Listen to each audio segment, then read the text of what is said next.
scattered showers for many, perhaps less frequent and less heavy compared to recent days, still highs around 23 or 24. The temperature's rising. Boxed.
Good evening. It's the big annual NATO summit taking place in Vilnius in Lithuania, and there are many disagreements between the member states, in particular around the question of should Ukraine join NATO, and if so, when. We'll also bring you up to speed with the BBC latest, where more accusations have been made. Surely it's only a matter of time before we find out who the presenter is. And I will tell you why the money laundering regulations that came to us from the European Union and other international bodies are perhaps some of the worst pieces of law ever passed. I'll explain to you why bank accounts are being closed. All of that after the news with Rory Smith.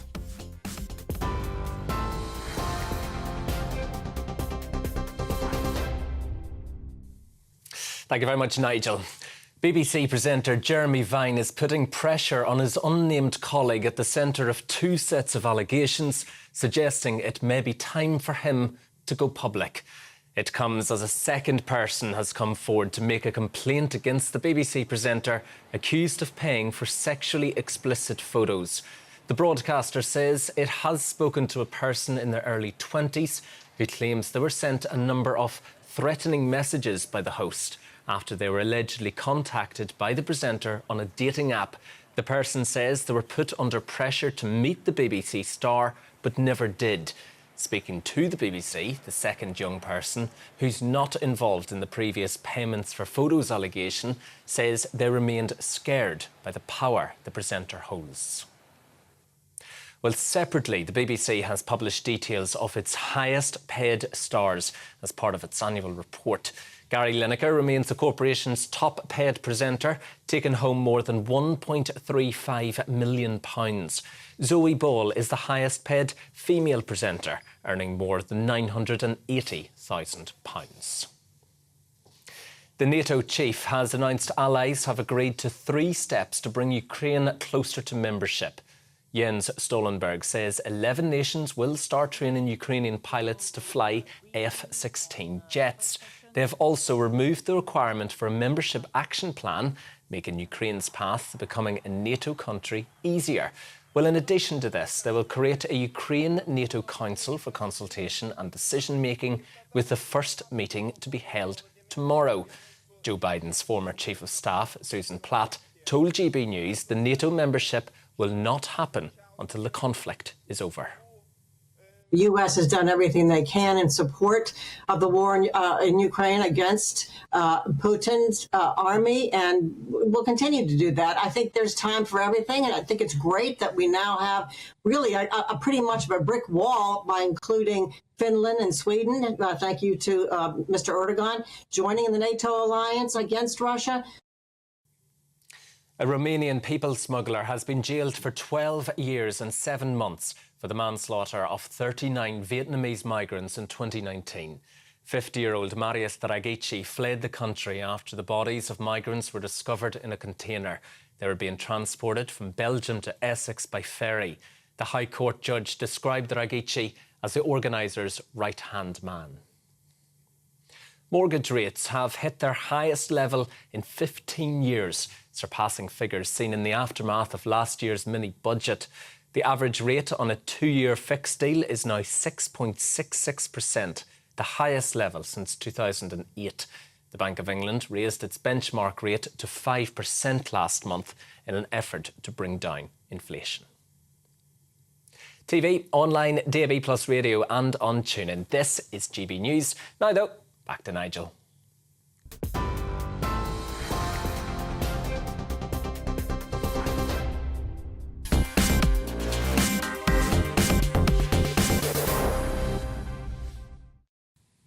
Well, it's the big annual NATO get-together. It's taking place in Vilnius in Lithuania. But things are far from well within the organisation. There are some big, quite fundamental disagreements. To begin with, America's decision to say that they would send cluster bombs to Ukraine has sparked a great deal of surprise. 123 countries around the world are signed up, not only to not using them or to not making them, but to discouraging their use, and the United Kingdom is one of those signatories. That's a problem.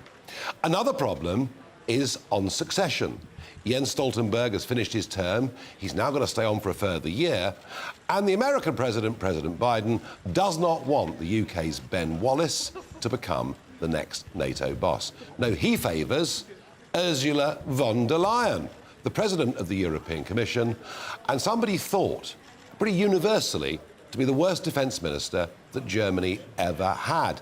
And I fear what's really going on here, and particularly given President Macron himself also saying that the next NATO boss should come from the European Union, I fear that NATO and the European Defence Union become one and the same thing, and America slowly begin to retreat. But the biggest, most fundamental row that is going on right now is on expansion. Should Ukraine join NATO? Now, those that watch this programme and have listened to me over the years will know I, for 30 years, have been questioning and sceptical about the ever-eastward expansion of both NATO and the European Union. I even stood up in the European Parliament in 2014 and said, there will be a war in Ukraine and we are provoking it. I always thought that encroachment on Russia towards the east would be used by Putin as a weapon, as a casus belli, and indeed it has. So should Ukraine join NATO? Give me your thoughts on that, please. Farage@gbnews.com. Now, one man who is there in Vilnius tonight and has been at the summit is Oleksiy Goncharenko, a Ukrainian member of parliament and somebody who appears regularly, I'm pleased to say, on GB News. Welcome to the programme.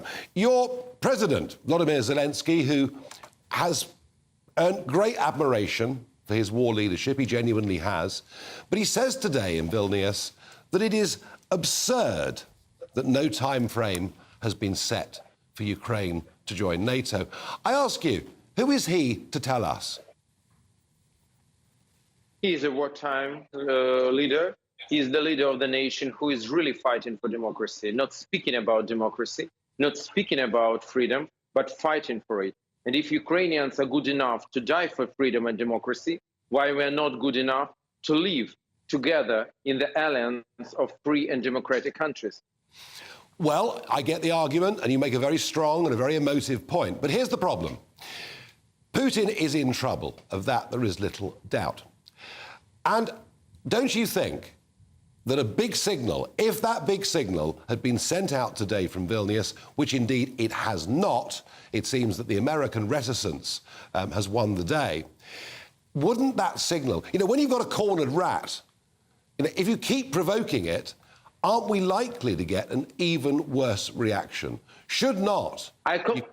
Yeah, go on. I completely disagree with you, because I just want to remind you that Russia started the war against Ukraine when Ukraine was not a member of NATO, was not applying to become a member of NATO. And even if you will take polls of 2013, Ukrainians in majority were against joining NATO. And at this exactly moment, Putin started the war against Ukraine. So it's not about NATO. It's about just a simple fact that Putin wants to take Ukraine, as well as he wants to take Lithuania, Latvia, Estonia, Georgia, Moldova, to rebuild and even to make a new Berlin Wall and to divide Germany into parts and to control Eastern Germany. That's what Putin wants. I am not defending Mr. Putin's actions in any way at all.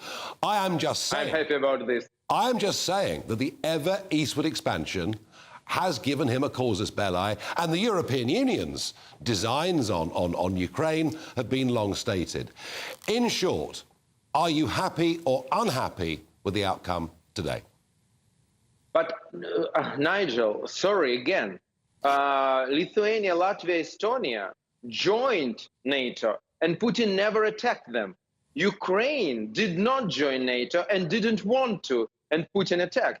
So it's not about expansion. It's about I remember very well in 2014 a democratically elected leader of Ukraine being brought down in the Orange Revolution by people standing in the square in Kiev, as we then called it, waving European Union flags. All I'm saying is the ever eastward expansion has been provocative.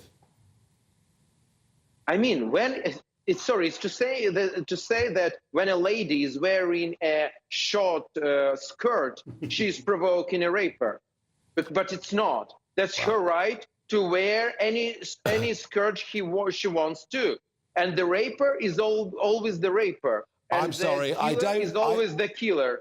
I'm talking about the historical paranoia that Russia has of ever eastward expansion. But this is paranoia. If this is a mad... What is it? I know. If they have a mad attitude, so what? Why we should play games with this? I agree with Russia doesn't like London. Russia is saying on propaganda. I agree with TV, you that we will Russia attack is paranoid. London and to destroy it to rubble. Okay. So what to do with this? So when should Ukraine join NATO? My answer is yesterday. But answer of NATO leaders is somewhere in the future. Today it was said that Ukraine will join NATO and the invitation will come, but nobody knows when. No, absolutely. Oleksiy, thank you for giving us your very, very strong opinions, as ever. Well, I'm joined in the studio by Robert Fox, defence editor of the Evening Standard. I fully understand the arguments that are being made. And I don't want to go back in time over eastward expansion, but I've always been a little bit sceptical about it. At the heart of this, and this mealy-mouthed statement that's come out from the NATO summit, which, I mean, it's pretty meaningless stuff, isn't it? I'm pretty fearful, Nigel. I'm trying to find facts amongst all the swirling opinions and emotions. And you're quite right, and particularly when dealing with Russia, you're quite right. There's an image. We are reading Russia still, by the way, far too much in Western terms. Russia, this enormous country, enormous culture, sees things in a different way. And that's one thing that they haven't done. What I fear, to answer your question, here we go again. This is 2008, and that dreadful Bucharest summit where Miliband and others said, oh, yes, to Georgia, Moldova and Ukraine, you can join NATO. Yes. Without declaring the terms, the conditions, the conditionality, what, where, when, and also the outreach to Russia. Because they're supposed to be, if you're a foreign minister, you're the top diplomat of your country, you're supposed to damn well know how the other side is likely to react. They had a war in Georgia within 2 months from that. And I think this... Why is it always the Brits? Yes, maybe... Why is it always the Brits? The Brits are always the one pushing for ever eastward expansion. We were as European Union members. We are today as NATO members. Yes, and I think, by the way, that I do know people in the British Army at the time, quite near the top, who were very fearful when the Baltics came in, the 3 Baltic countries. One, and I shall not quote it by name, but a very distinguished officer, said this could be a dreadful false prospectus.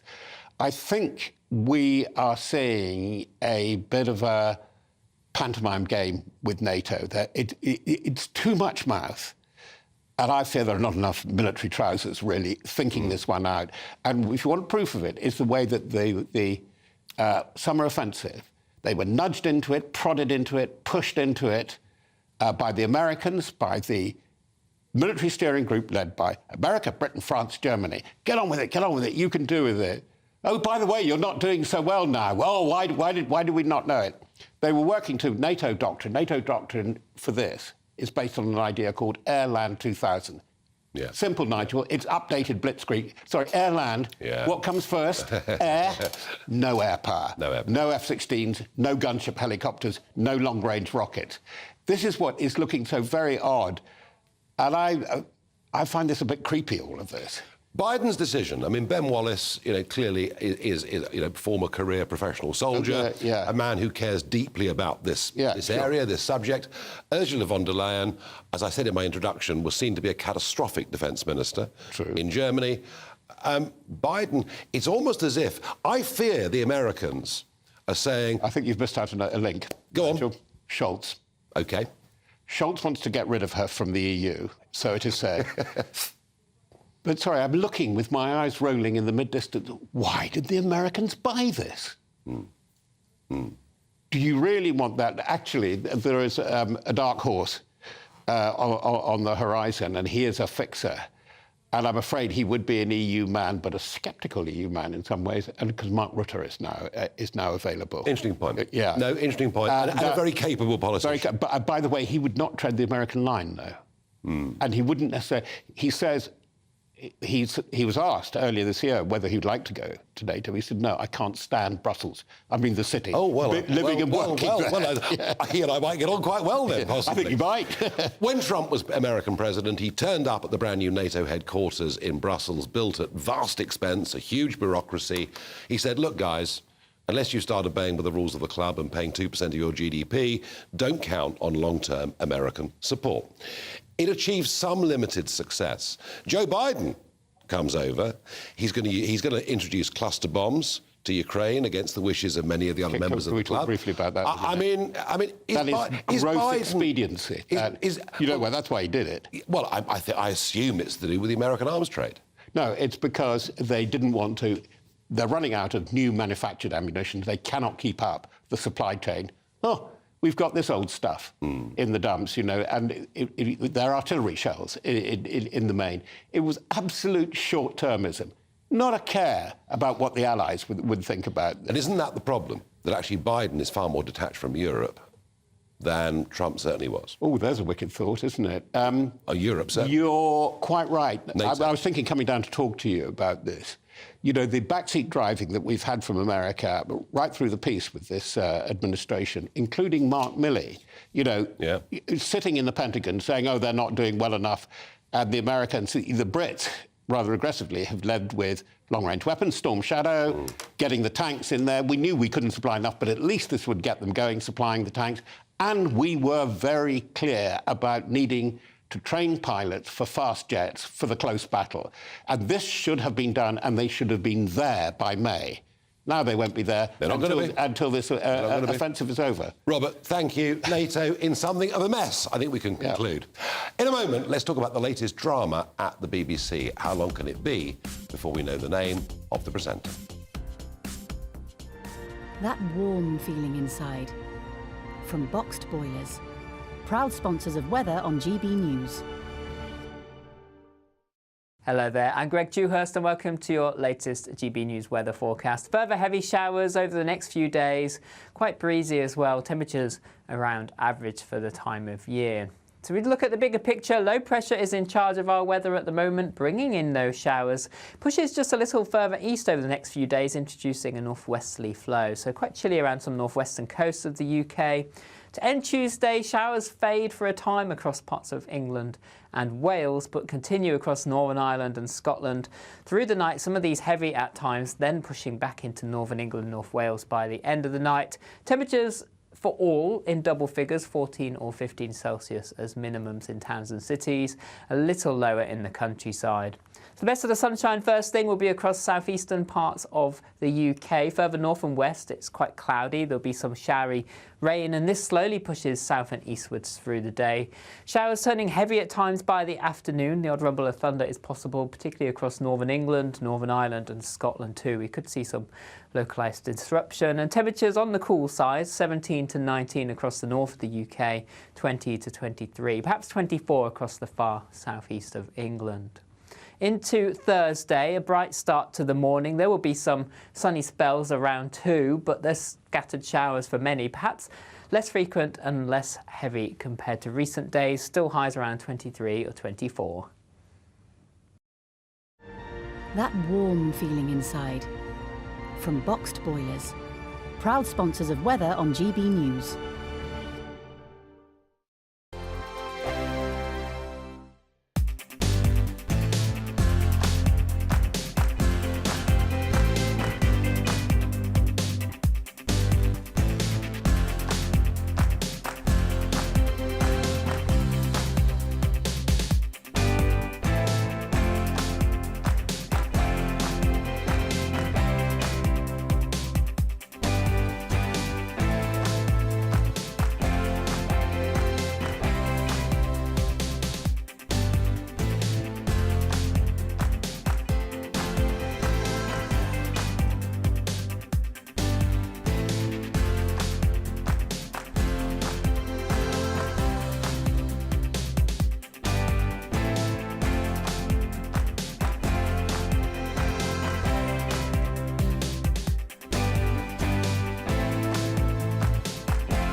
I asked you, should Ukraine join NATO? Some of your thoughts. One viewer says Ukraine should maintain neutrality and it should be used as a bargaining chip in peace negotiations with the Russian Federation.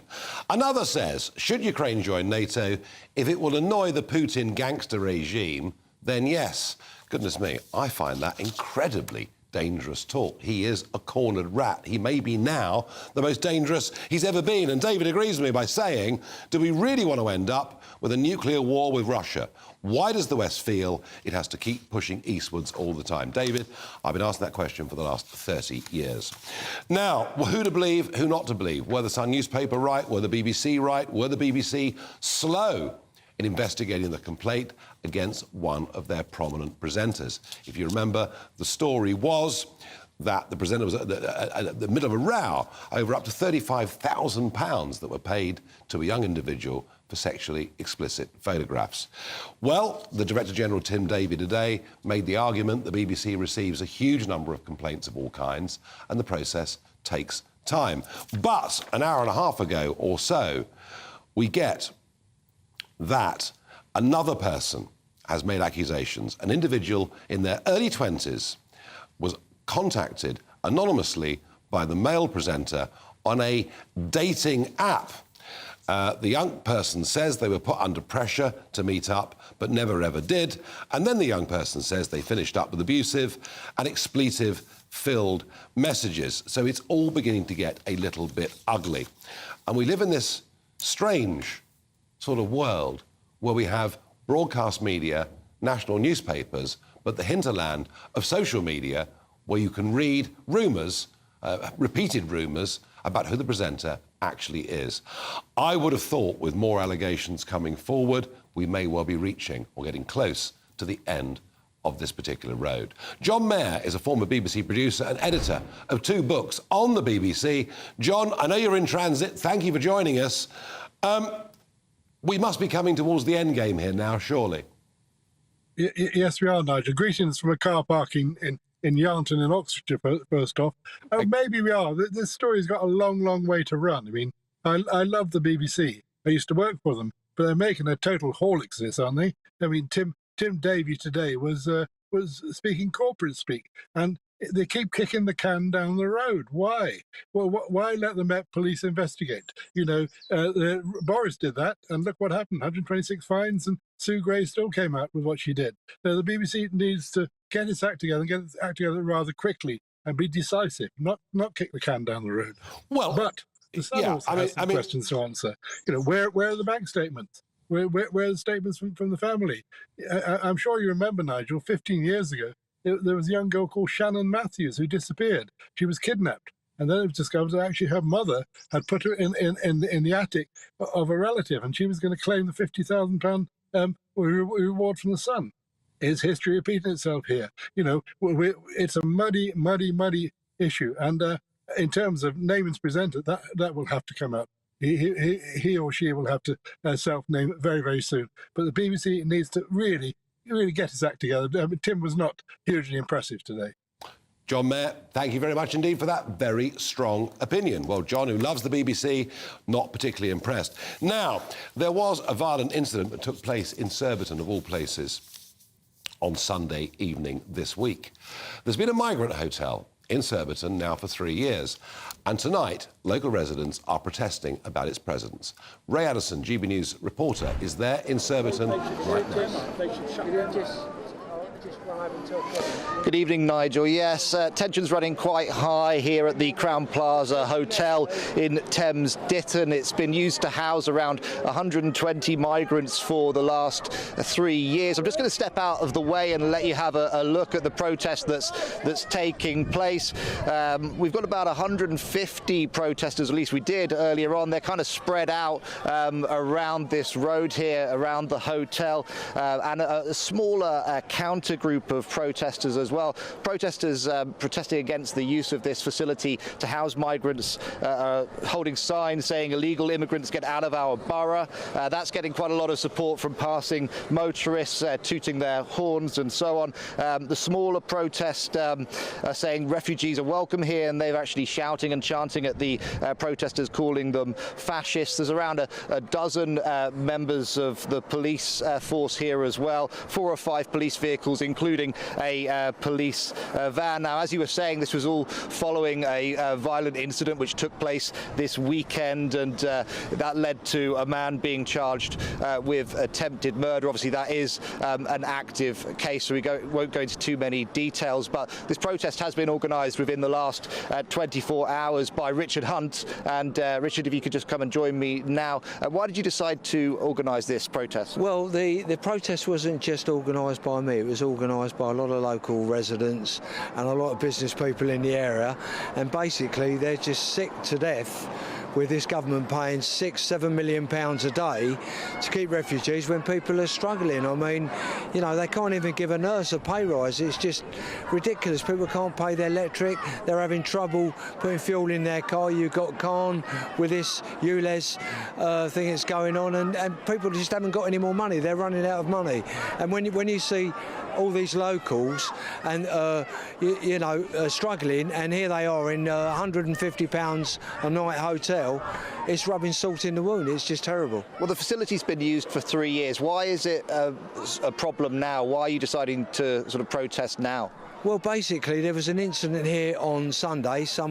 Which we won't go into too many details of. We've explained that incident. So is that what's particularly sparked it? Fears for people's safety? I think so. I think a lot of local people now.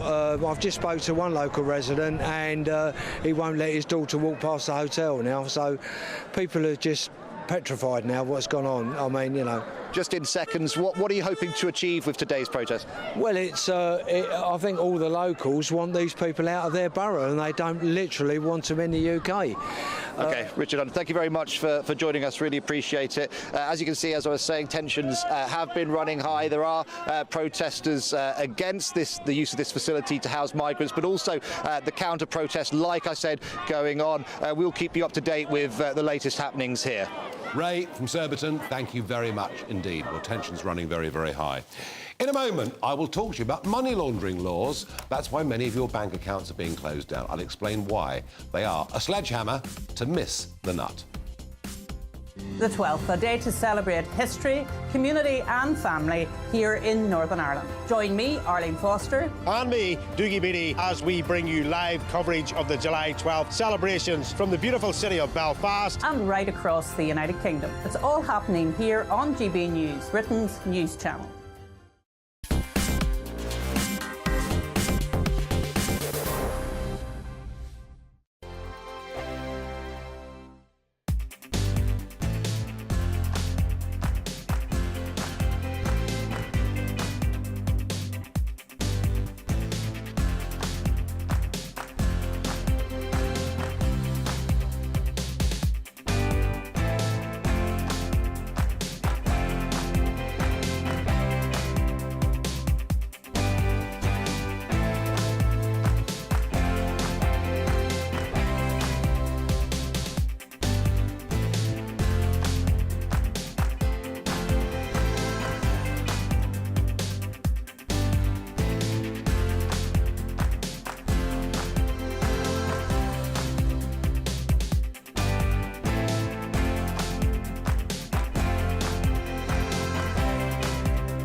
There is no doubt through the international drugs trade and other illegal activities that money laundering is a reality.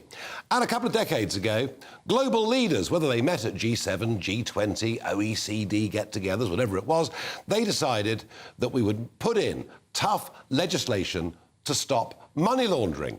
The European Union got hold of it and added quite a few bells and whistles. And yet, what this has done, it has forced the banks to carry out extensive checks on customers who are considered to be high risk. They could be politically exposed persons. They could be people involved in businesses that use cash. They could well be people involved in businesses that are seen to be controversial. And all of it is a disaster, because for every £1 of laundered money that's recovered, Forbes magazine backed this up, it costs £100.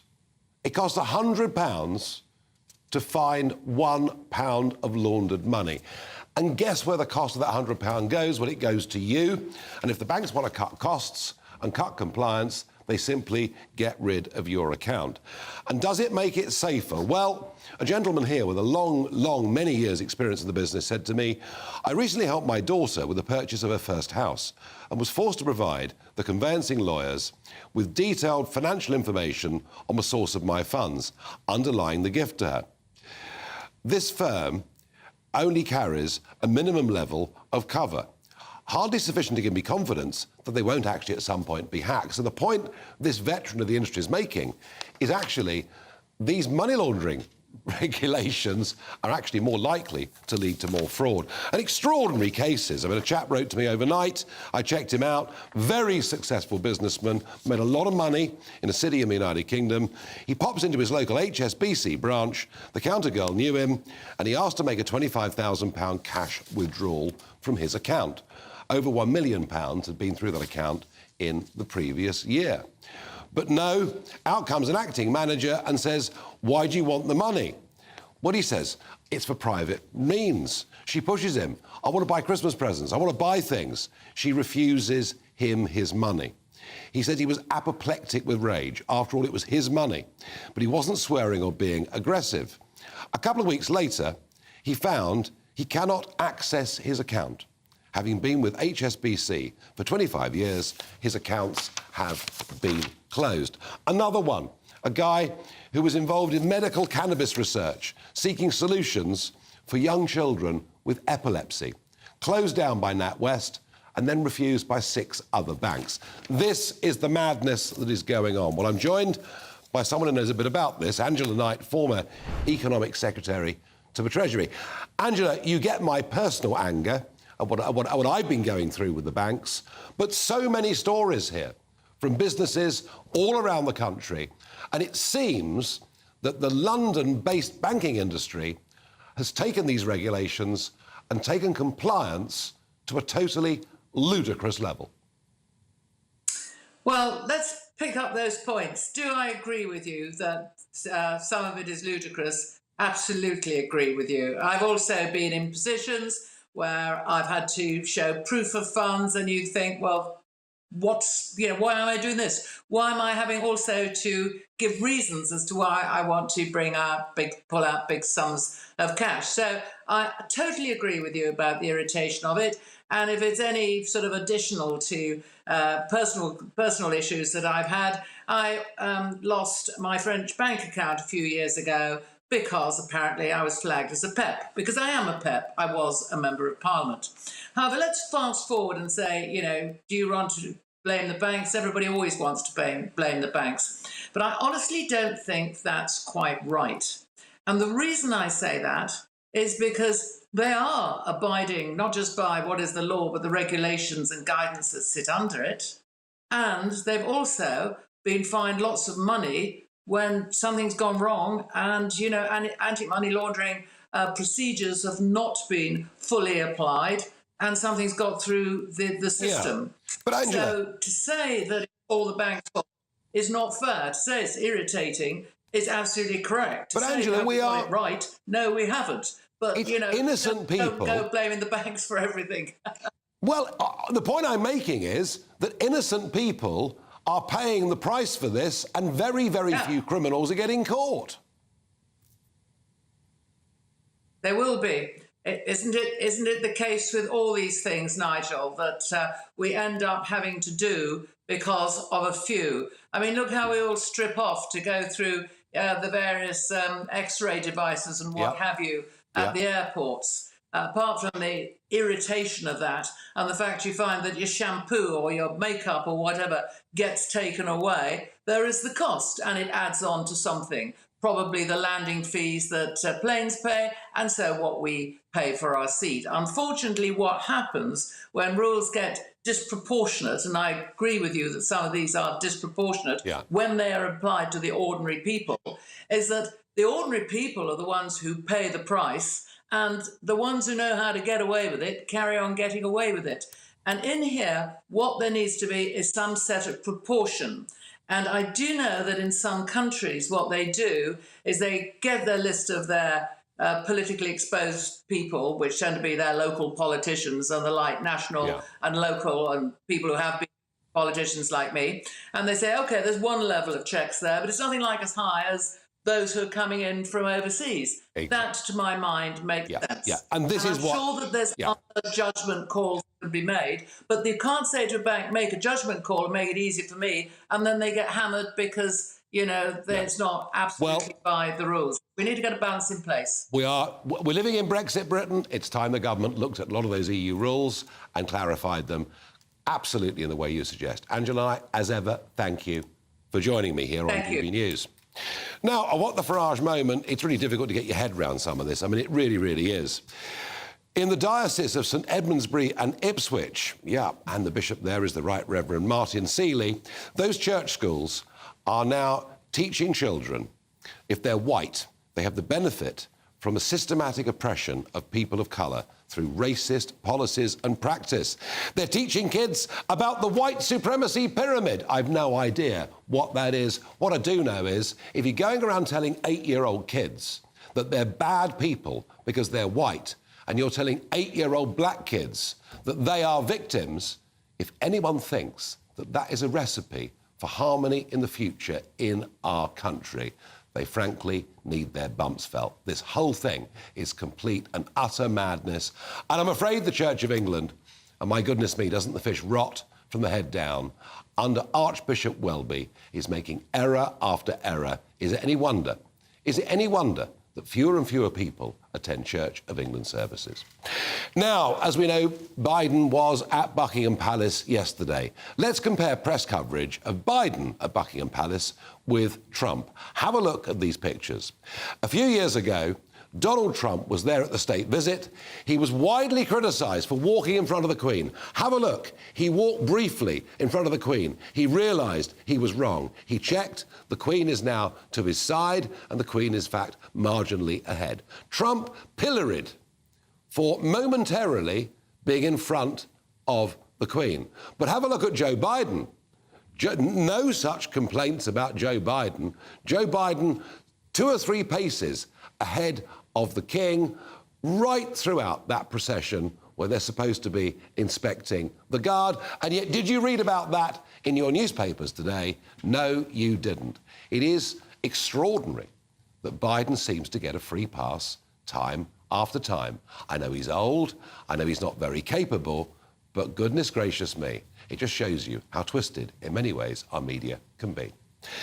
Now, we talked about the protests going on in Surbiton. We'll also talk about the illegal migration bill back in the House of Commons today that has been significantly watered down. Are the government on a loser?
go back to Ray Addison, the GB News reporter who's down outside that migrant hotel in Surbiton. Ray, we were with you a few minutes ago. Tensions seem to be running pretty high, and the language is quite strong on both sides, isn't it?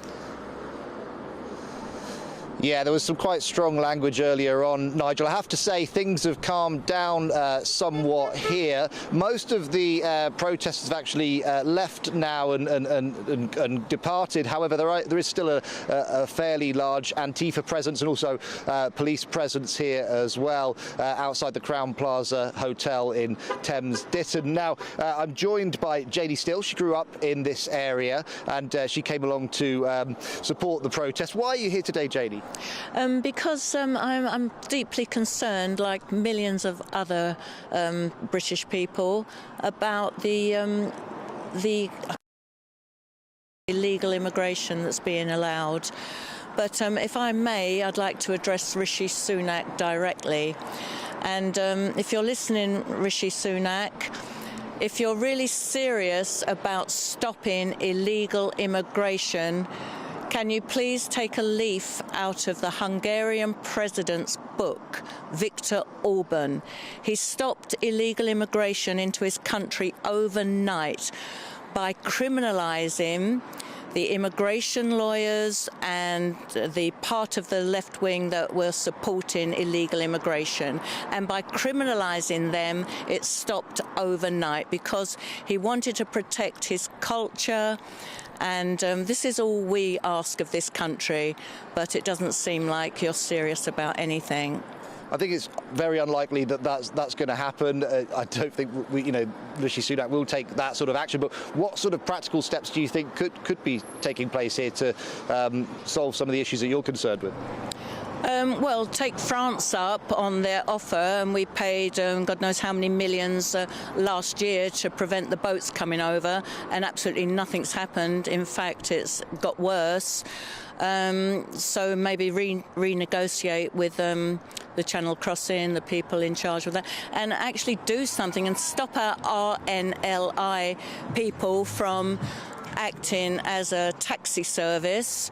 Janie, thank you very much. Sorry, we're running out of time. I'm going to have to end it there. So as you can see, there are some interesting views from residents here. Tensions have been running high. However, things, luckily, I would say, have started to calm down somewhat. No arrests as far as I'm aware, which is obviously a good thing for both sides. No, it is. No, Ray, thank you very much indeed. And and people feel in the country very strongly on this issue. Very, very strongly indeed. I'm joined by Paul Turner, Head of Chambers and Immigration Barrister at Imperium Chambers. Been quite a big day today, Paul, in the House of Commons. The illegal migration bill went to the House of Lords. 20 amendments rejecting the bill, and it's come back to the Commons today. So where are we? Well, today I was just looking at the news on that, and the Commons have essentially they've re-amended the bill or put it back into its original format. Whether one agrees with it or doesn't, and I tend to agree with the amendments made by the House of Lords, but the House of Commons, as is their prerogative, have pretty much overruled all of them. But it's worth noting that the government did make a number of concessions in respect of the illegal migration bill. On dates in particular.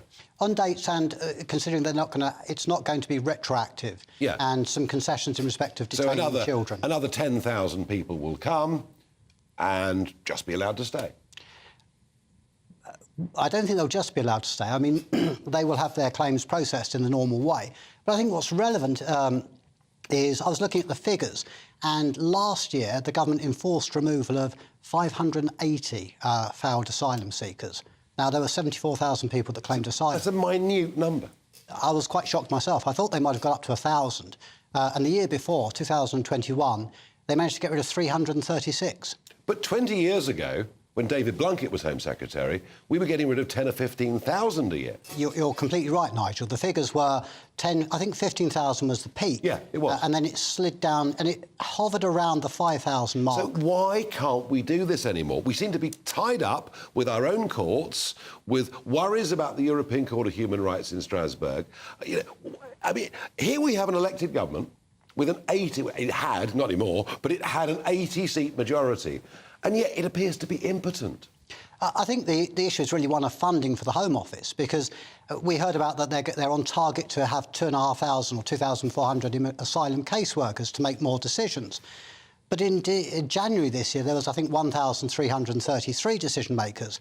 And as of the 1st of May, there was 1,280. And they're carrying out asylum interviews at the same rate they were doing in 2020, when there were twice the number of people. So there's a real problem in the Home Office. If they're not making decisions quickly, even if that's decisions to say you can't claim asylum here, then how are people going to be removed? Well, we called, didn't we, the Home Office not fit for purpose over a decade ago, and nothing much appears to have changed. Now, Rwanda, Paul, as a barrister, even Ken Clarke came out thinking that Rwanda might be a good idea this week, and yet it's been ruled illegal. Yes, by the Court of Appeal. Well, the legal terminology, or the reason for it, is one of it's refoulement. It's a French word, and it means that there was a risk that individuals sent to Rwanda might be sent back to their home country. The court, I didn't find that Rwanda was per se unsafe. It's quite right to say that. But they did say there was a risk of people being shipped back to their own country, and that breaches the United Kingdom's international obligations. But again, when one looks at Rwanda, I think the idea was to send maybe 300 to 500 people to Rwanda. That's all the Rwandans can take. But it was meant to be a disincentive. But if there's 74,000 people, only 300 are going to Rwanda, at a cost of £170,000 per person, it's not going to be much of a disincentive. I mean, I tried to do the figures for 50,000 people at 170,000, but my calculator couldn't handle the norms. Yeah. So the only answer is to do what the Australians did, and Tony Abbott ignored international obligations, completely ignored them. He was screamed at and shouted at by the United Nations, the European Union, the Foreign Office here, and he just towed the boats back to Indonesia, and you know what? The boats stopped coming. We're going to have to break international law to solve this, aren't we? Well, I wouldn't want to break international law. Why not? Because I'm a lawyer. Well, OK. but I mean, yeah, no, I get that, of course. But there is a thing called national interest. And what is international law anyway? Well, you need to get someone that does international law. I'm only in immigration. No, I know, but I mean... essentially, it's what the governing of obligations between states and living in a civilised society. And as a first world country, which is prides itself on being a liberal-ish democracy, it ill behoves us to close the door to refugees. I mean, we have a long and proud tradition of... Yeah, not of young men chucking their iPhones into the channel when they reach the 12-mile mark, and many of them advertising openly on TikTok they're coming in to join criminal gangs. I don't call them refugees. Well, there is a problem. A problem? Well, there's a problem with a small minority of asylum seekers, which blackens the name, if one can use that term, of the great majority. Probably not these days, but anyway. I'd probably get struck off for saying it, but it's not stopped me before. No, look, you know, this government is in major trouble, isn't it? Major trouble. I just repeat the point, and maybe I'll ask Jacob Rees-Mogg at this very point, and thank you, Paul. You know, you guys elected with an 80-seat majority, and yet it seems with international obligations, the courts, the House of Lords, it feels like the government's impotent, Jacob, on this. Well, I think this bill is important, which I've literally come on the Commons voting for. It's going through with good majorities in the Commons, and I'm going to be discussing peers versus the people. House of Lords has been here before when it's opposed the will of the British people. That's not what it's there for. It's not there to obstruct the democratic mandate that the government has got. And the law of the land is passed by Parliament. It'll be very interesting to see what the Supreme Court rules, because the Baroness Hell Overreach has ended with the courts. They seem to have got back to accepting the constitutional settlement as we've always understood it. So it'll be fascinating to see if the Supreme Court continues that trend and actually accepts that governments have not just the right to mandate, to govern, but the mandate from the people to govern. And I think this is what's so frustrating, Jacob, as I say, a whopping majority, and yet this feeling of impotence, of being sort of, tied down. I think it's slightly time. We haven't yet realised that the levers of power are back in Westminster. We still think that there are other bodies that can control it. The law of the United Kingdom is the law passed by Parliament. There is no longer any superior law. And we must use that authority. But as Paul Turner pointed out, there are international obligations under international law too. Hey, they all fall under Jacob's Parliament. going to do all of this in a moment, but first, let's get the all-important weather. The temperature's rising. Boxed Solar, proud sponsors of weather on GB News. Hello there, I'm Greg Dewhurst and welcome to your latest GB News weather forecast. Further heavy showers over the next few days, quite breezy as well, temperatures around average for the time of year. So we look at the bigger picture. Low pressure is in charge of our weather at the moment, bringing in those showers. Pushes just a little further east over the next few days, introducing a northwesterly flow. So quite chilly around some northwestern coasts of the UK. To end Tuesday, showers fade for a time across parts of England and Wales, but continue across Northern Ireland and Scotland. Through the night, some of these heavy at times, then pushing back into Northern England and North Wales by the end of the night. Temperatures for all in double figures, 14 or 15 Celsius as minimums in towns and cities, a little lower in the countryside. The best of the sunshine first thing will be across southeastern parts of the UK. Further north and west, it's quite cloudy. There'll be some showery rain, and this slowly pushes south and eastwards through the day. Showers turning heavy at times by the afternoon. The odd rumble of thunder is possible, particularly across northern England, Northern Ireland and Scotland too. We could see some localised disruption. And temperatures on the cool side, 17 to 19 across the north of the UK, 20 to 23, perhaps 24 across the far southeast of England. Into Thursday, a bright start to the morning. There will